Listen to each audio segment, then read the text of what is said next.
오늘 하나님의 말씀은 신약성경 베드로 후서 1장 15절부터 21절까지 말씀입니다. 신약성경 베드로 후서 1장 15절부터 21절까지 말씀, 신약성경 383면에 있습니다. 베드로 후서 1장 15절부터 21절까지 말씀을 한 절씩 교독하시고 마지막 21절 한 목소리로 봉독하도록 하겠습니다. 제가 먼저 15절 읽겠습니다.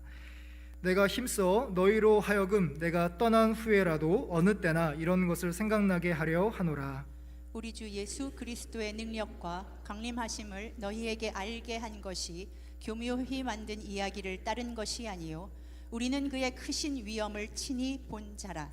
지극히 큰 영광 중에서 이러한 소리가 그에게 나기를 이는 내 사랑하는 아들이요 내 기뻐하는 자라 하실 때에 그가 하나님 아버지께 존귀와 영광을 받으셨느니라.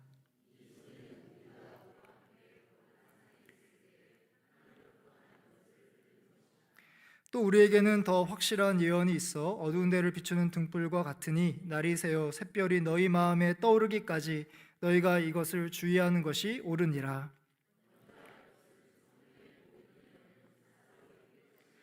함께 읽겠습니다. 예언은 언제든지 사람의 뜻으로 낸 것이 아니요 오직 성령의 감동하심을 받은 사람들이 하나님께 받아 말한 것임이라. 아멘. 오늘 우리 같이 함께 읽은 말씀은 이렇게 시작하고 있습니다. 15절의 말씀을 보시면 내가 힘써 너희로 하여금 내가 떠난 후에라도 어느 때나 이런 것을 생각나게 하려 하노라. 떠난 후에라도 라는 우리가 구절에서 짐작할 수 있듯이 베드로 후서의 저자인 베드로는 이 땅에서의 자신의 삶이 얼마 남지 않음을 압니다. 우리는 힘써 떠난 후에라도 어느 때나, 그리고 생각나게 라는 단어에서 이 베드로가 이 편지를 얼마나 중요하게 생각하고 있는지를 충분히 짐작할 수 있습니다. 이 중에서도 생각나게 라는 단어를 3번씩이나 사용하고 있는데요, 우리가 읽지는 않았지만 12절에서 너희가 이것을 알고 이미 있는 진리에 서 있으나 내가 항상 너희에게 생각나게 하려 하노라. 또 13절 말씀에서도 너희를 일깨워 생각나게 함이 옳은 줄로 여기노니, 그리고 우리가 읽었던 15절의 마지막 부분에서 어느 때나 이런 것을 생각나게 하려 하노라 라고 말씀합니다. 요즘 여러분들이 주변 사람들에게 강조하고 있는 것이 있다면 무엇이 있을까요? 만나는 사람들에게 강조하고 또 생각나게 하기를 원하는, 또 기억하기를 원하는 그것들이 있다면 무엇이 있을까요? 총선 이후에 한국 정치, 그것이 있을까요? 아니면 부동산을 비롯한 경제 상황일까요? 아니면 건강? 아니면 웰빙일까요? 아니면 아무것도 없으시나요? 제가 말씀드렸던 사회, 정치, 경제, 문화, 이런 거는 우리가 삶을 살아가는 동안에 필요한 것이 맞지만 이 땅의 삶이 얼마 남지 않은 사람들에게 있어서 다른 사람들이 꼭 생각하기를 원하는, 마음에 간직하기를 원하는 것들은 분명히 아닐 것입니다. 우리가 앞으로 살펴볼 텐데요, 베드로가 이렇게 힘써 다른 사람들에게 생각나기를 원하는 것은 바로 진리입니다. 우리가 읽지 않았지만 12절 말씀에서 너희가 이것을 알고 이미 서 있는 진리라고 표현을 하죠. 진리는 바로 예수 그리스도입니다. 이 내용을 들으시면서 나도 베드로처럼 이 땅의 삶이 얼마 남지 않은 것을 안다면 다른 사람들에게 사회, 정치, 경제 이런 것들이 아니라 예수 그리스도, 진리이신 예수 그리스도를 내가 증거하고 강조할 수 있을 것 같다라고 생각하시는 분들이 계실지 모르겠습니다. 그런데 문제는요, 어느 누구도 이 땅의 삶이 얼마 남아 있는지, 얼마 남지 않았다는 것을 아는 사람은 한 사람도 없다는 사실이죠. 지금 베드로는 우리가 생각하듯이 나이가 들고 육신이 병들어서 자연적인 죽음을 앞두고 있는 상황이 아닙니다. 그는 예수 그리스도의 종이자 사도로서 복음을 위해서 살아가는 가운데 하나님의 부름을 언제 받을지 모르기 때문에 이제 마지막 말로 유언과도 같은 이 편지를 사람들에게 쓰고 있는 것이죠. 이와 같은 신앙을 가리켜서 우리는 종말론적인 신앙이다라고 그렇게 표현을 합니다. 우리가 사는 지금을 우리가 마지막 순간에 하나님 앞에 섰을 때처럼, 그렇게 마지막 순간인 것처럼, 그러니까 우리가 사는 오늘을 바로 그날처럼 살아갔던 사람이 바로 베드로였던 것이죠. 그리고 그 베드로는 이 종말론적인 신앙을 예수님을 통해서 배웠습니다. 우리가 아는 예수님께서는 33년 동안 이 종말론적인 신앙을 가지고 마지막 순간인 것처럼 그렇게 삶을 살아가셨는데요. 예수님의 처음 순간부터 마지막 순간까지 우리는 다 그렇게 설명할 수 있지만, 예수님의 삶을 묵상하는 가운데 예수님의 가장 종말론적인 신앙이 어디에 있을까 생각했을 때, 저는 예수님께서 삭개오를 찾아가셨던 그 장면이야말로 예수님의 그 종말론적인 모습을, 신앙을 볼 수 있지 않을까, 그런 생각을 해보게 됩니다. 예수님은 십자가를 지시기 위해서 예루살렘으로 향하시는 중에 일부러 여리고에 들리셔서 삭개오를 만나시죠. 그리고 예수님께서 이렇게 말씀하십니다. 누가복음 19장 5절 말씀입니다. 예수께서 그곳에 이르사 쳐다보시고 이르시되 삭개오야 속히 내려오라. 내가 오늘 내 집에 유하여야 하겠다 하시니, 예수님의 이 말씀에 이 삭개오는 즐거워하고 예수님을 영접하게 되고, 예수님은 그 만남의 마지막을 이 말씀을 통해서 끝맺고 있습니다. 예수께서 이르시되 오늘 구원이 이 집에 이르렀으니 이 사람도 아브라함의 자손이미로다. 인자가 온 것은 잃어버린 자를 찾아 구원하려 함이니라. 누가복음 19장 5절, 누가복음 19장 9절부터 10절 똑같이 반복해서 나오는 단어를 혹시 발견하셨는지요? 똑같이 나오는 단어가 있습니다. 오늘. 예수님께서 이 오늘은요, 삭개오를 찾아간 이 오늘은 십자가를 지시기 위해서 걸어가셨던 그 날 중에 하루가, 그저 하루가 아닙니다. 십자가의 죽음이 그분의 생애의 하이라이트인 것은 분명하지만 33년 하루하루를 언제나 사람들을 구원을 위해서 삶을 살아가셨던 그 예수님은 삭개오를 만났던 그 날도, 그 오늘도 예수님께서 십자가에 죽으시는 그날처럼 바로 이 삭개오라는 한 사람을 구원하셨던 것이죠. 예수님이 삭개오를 찾아오신 그 오늘은 십자가의 그날과 똑같았습니다. 여러분의 오늘은 어떠십니까? 여러분에게 오늘은 여러분이 앞으로 맞이하게 될 마지막 순간과 마음가짐과 믿음과 생각이 다 똑같으십니까? 그 동일한 성분으로, 동일한 마음으로 그렇게 예수님을 섬기고 계십니까? 아직 내게 멀어 보이는 인생의 마지막 순간을 꼭 굳이 생각할 필요도 없습니다. 여러분이 지금 가지고 있는 직분, 여러분이 감당하고 있는 그 사역 가운데 여러분들은 오늘을, 지금 이 시간을 어떻게 사용하고 계시는지 돌아보시기를 바랍니다. 나에게 아직도 시간이 많이 남아 있다면, 난 아직 젊고 건강하고 하나님께서 부름을 받기 전까지 아직도 많은 시간을 내가 갖고 있다라고 생각한다면, 내가 오늘을 어제와 별반 다르게 생각하지 않고 그렇게 형식적으로 살아가기 쉬울 것입니다.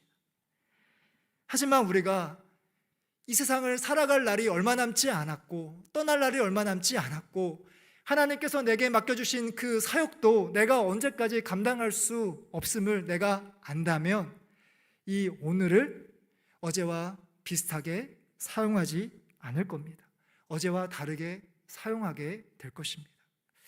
오늘을, 여러분들에게 허락하신 이 2024년 5월 5일을 오늘을 그날처럼, 오늘을 그날처럼 마지막 순간인 것처럼 예수 그리스도를 다른 사람들에게 생각나시게 하기 위해서 오늘을 살아가시는 우리 모두가 되시기를 간절히 바랍니다. 생이 얼마 남지 않은 베드로가 성도들이 기억하기를 원하는 것은 진리 예수 그리스도라고 제가 말씀을 드렸습니다. 베드로는 16절부터 18절에서 그가 이전에 예수님을 경험했던 사건, 우리가 소위 이야기하는 변화산 사건을 이야기를 하고 있습니다. 베드로는 이 사건을 통해서 예수님이 어떤 분이신지를 친히 보았고 또 예수님이 어떤 분이신지를 그 소리를 들었다라고 말씀하고 있습니다. 16절 마지막 부분부터 보면 이렇게 되어 있습니다. 우리는 그의 크신 위엄을 친히 본 자라. 지극히 큰 영광 중에서 이러한 소리가 나에게 나기를 이는 내 사랑하는 아들이요 내 기뻐하는 자라 하실 때에 이 소리는 우리가 그와 함께 거룩한 산에 있을 때 하늘로부터 난 것을 들은 것이라. 예수님의 형상이 변화되는 이 황홀한 이 경험을 예수님의 제자 중에서 3명만이 경험을 했죠. 베드로, 야고보, 요한. 다른 제자들은 경험하지 못했습니다.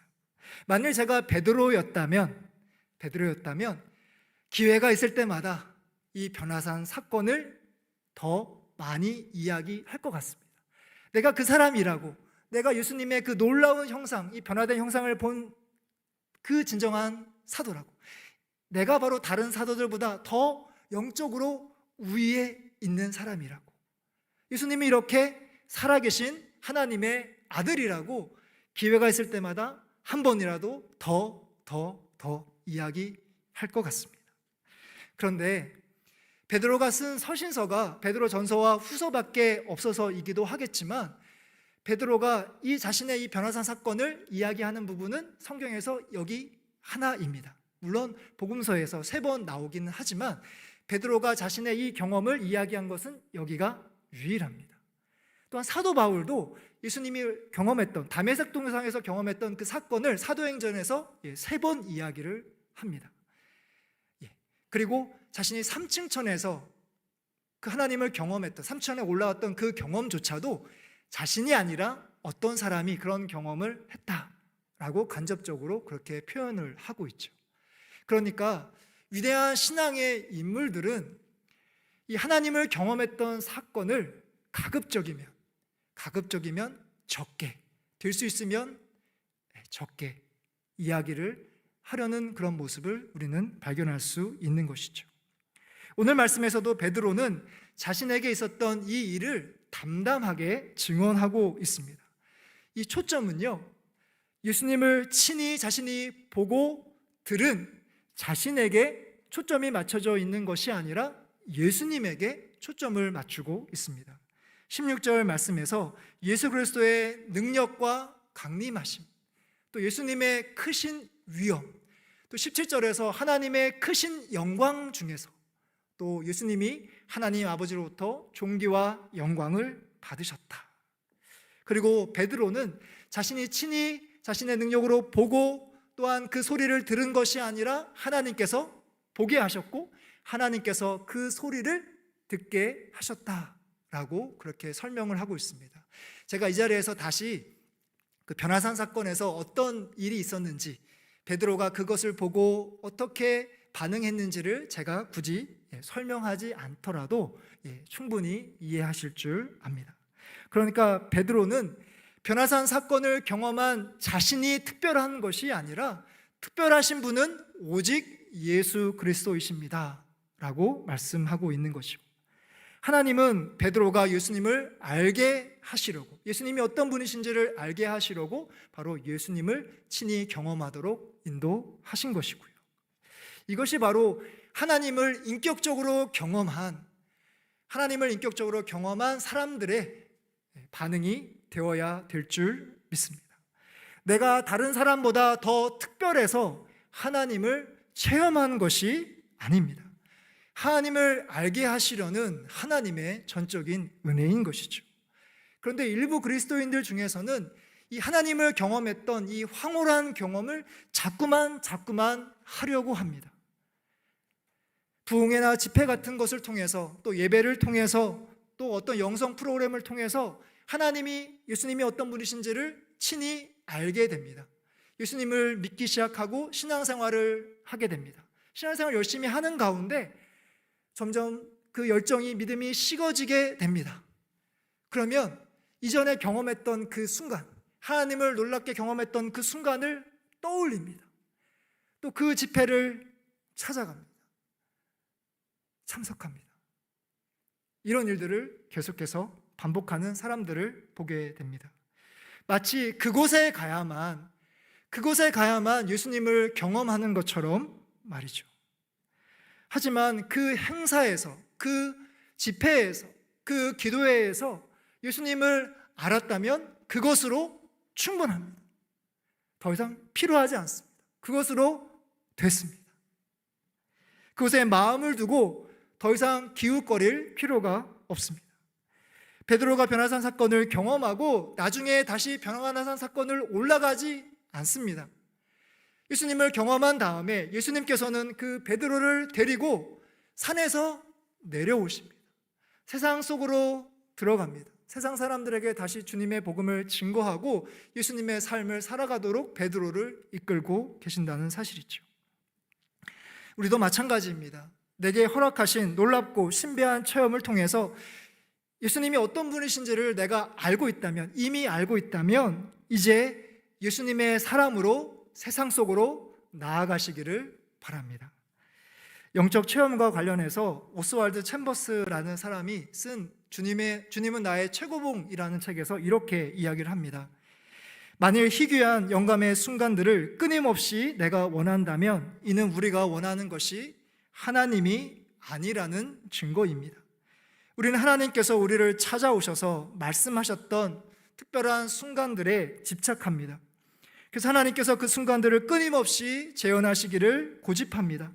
그러나 하나님께서 우리에게 원하시는 것은 믿음으로 행하는 것입니다. 특이한 순간들은 갑작스러운 영감의 순간들일 뿐입니다.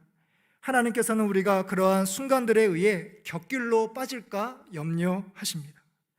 어떤 특별한 영감의 순간들을 신앙의 표준으로 삼지 마십시오. 우리의 표준은 평상시에 마땅히 해야 할 의무들입니다.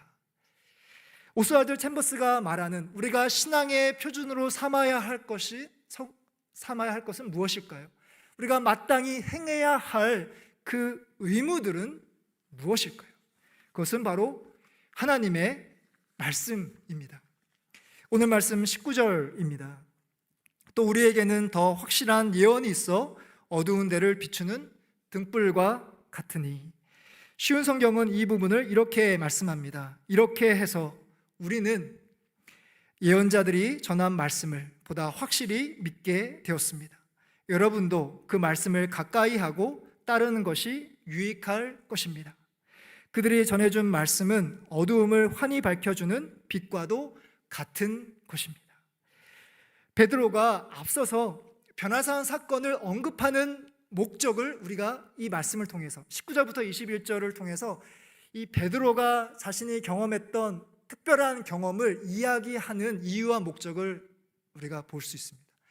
그러니까 베드로는요, 다른 사람이 경험하지 못했던 이 변화산 사건의 목적, 초점이 맞춰져 있는 것이 아닙니다. 아마도 베드로는 이 사건을 이야기하고 싶지 않았을지도 모릅니다. 그러니까 베드로는 이 사건을 통해서 하나님께서 자신이 말씀을 통해서 예언자들이 선포했던 그 메시아가 예수님이라는 사실을 그 사건을 통해서 그 말씀이 확실히 더 믿게 되었다라고 설명을 하고 있습니다. 그러니까 구약에서 예언한 그 메시아가 이 사건을 통해서 그 메시아가 예수님이구나 라는 것을 분명히 믿게 되었다라는 사실이죠. 그리고 이제는 그 말씀을 가까이 하고 따르는 것으로 나아가야 함을 말씀하고 있습니다. 제가 청년 시절에 군에 있었을 때 하나님을 인격적으로 경험을 하고 누가 시키지도 않았는데 말씀을 열심히 읽고 또 그 당시에 유명했던 홍성사의 믿음의 글들이라는 시리즈로 나온 그런 책들, 신앙서적을 열심히 이제 읽었고요. 그리고 이제 제대 후에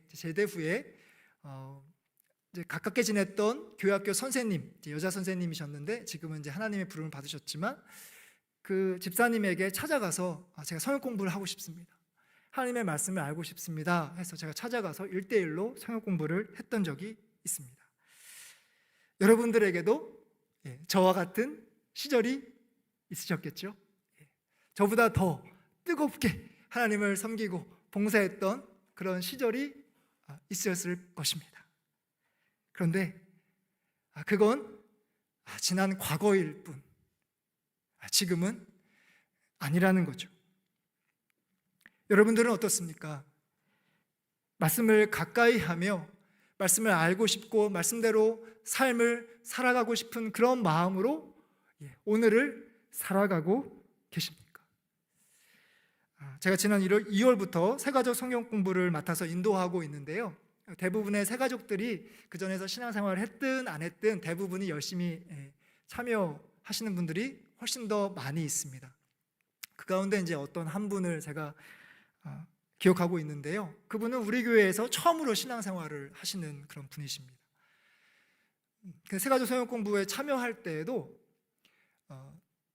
그 말씀을 알고 싶은 그런 마음으로 열심히 참여하시고 하나님의 말씀을 하나로도 더 알고 싶어하는 그런 분이셨습니다. 그분의 모습에서 제가 도전을 받았습니다. 나는 과연 저분처럼 하나님을 알고 싶은 마음으로 성경을, 하나님의 말씀을 대하고 있는가? 그분의 모습에서 저의 모습을 다시 한번 돌아보게 되었습니다. 오늘 말씀에서 베드로는 무조건 이게 하나님의 말씀이니까 따라야 되고 순종해야 된다라고 이야기하지 않습니다. 하나님의 말씀이 얼마나 중요한지 그 의미와 가치, 그 하나님께서 그 말씀을 통해서 얼마나 중요하게 생각하는지를 우리에게 설명해 주고 있는데요, 그 말씀이 21절의 말씀입니다. 21절의 말씀을 우리 같이 함께 한 목소리로 우리 읽어보도록 하겠습니다. 예언은 언제든지 사람의 뜻으로 낸 것이 아니요 오직 성령의 감동하심을 받은 사람들이 하나님께 받아 말한 것이니라. 아멘. 여기서 나오는 이 예언이라는 단어 대신에 성경이라는 단어를 바꿔도 괜찮습니다. 그러니까 성경은 사람의 뜻이 아니라 이제 하나님의 뜻이라는 거죠. 그 하나님께서 이 성경을 우리에게 주셨는데 우리에게 무조건 명령하시고 하나님의 말씀이니까 무조건 받아들여라, 이렇게 주입식으로 우리에게 채워 넣으신 것이 성경이 아니라는 사실이죠. 성령의 감동하심을 받은 그 사람들이 말하도록 한 것이 바로 성경입니다. 만일 하나님께서 우리에게 불러주는 대로 이렇게 써라 라고 받아쓰기라고 하듯이 이렇게 만약에 우리에게 명령하신 것이 하나님의 말씀이라면 굳이 우리가 성령의 감동하심을 받을 필요도 없을 것입니다. 왜냐하면 하나님께서 우리에게 말씀하신 대로, 명령하는 대로 우리가 싫든 좋든 그렇게 쓰면 되니까요. 성령의 감동하심이 필요하지 않을 겁니다.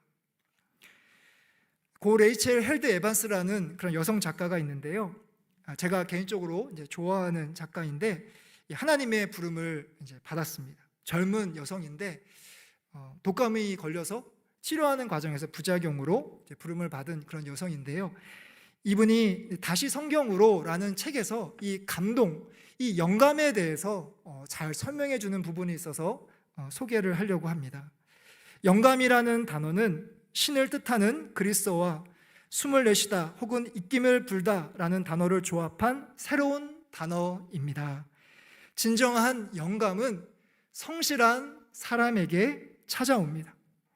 아무리 피곤해도 매일 아침 꾸준히 키보드를 두드리는 작가에게, 손가락 끝에서 피가 나도록 연습하는 기타리스트에게, 끊임없이 반복하는 무용수에게 이 영감은 찾아옵니다. 영감을 정체를 알 수 없는 천상의 소리나 음악을 듣는 것으로 생각한다면 그것은 오해입니다. 영감은 세상을 창조하신 창조자와 창조의 사역으로 부르심을 받은 작은 창조가가 동역하는 과정이며 일방이 아닌 쌍방으로 이루어지는 거룩한 협업입니다.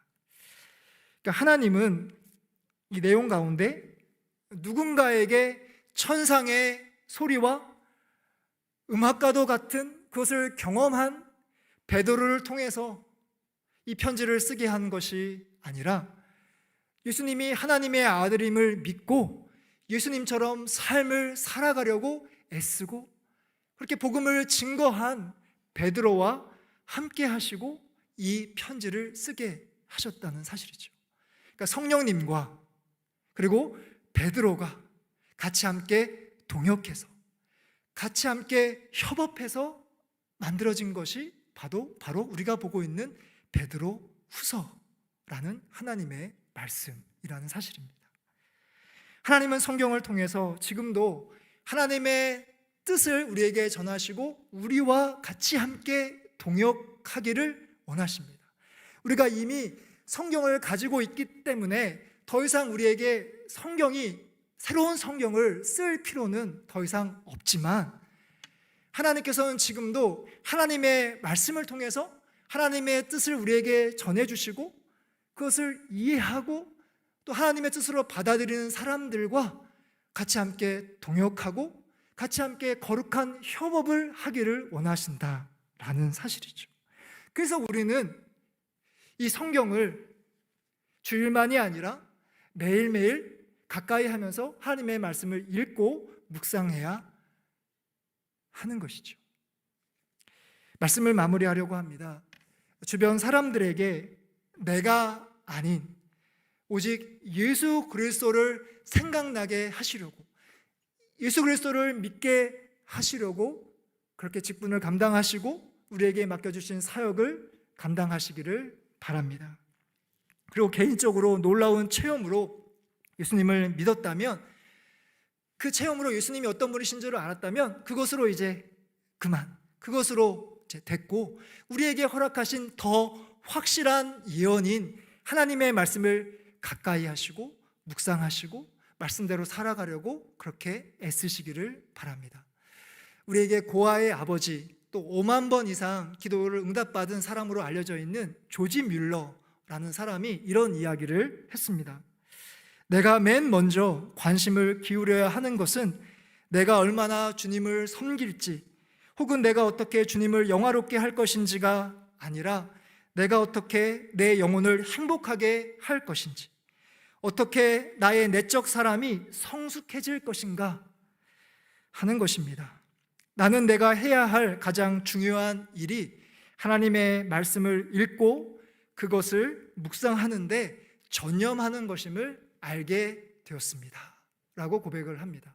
새벽마다 같이 함께 우리가 살펴보고 있는 공동체 성경 읽기를 통해서 우리가 흔히 이야기하는 큐티 말씀 묵상을 통해서 아니면 제가 말씀을 전하면서 소개했던 오스왈드 챔버스와 같이 영적 거장이 쓴 주님은 나의 최고봉과 같은 그런 개인적인 묵상집을 통해서든지 더 확실한 예언인 하나님의 말씀을 가까이 하시기를 바랍니다.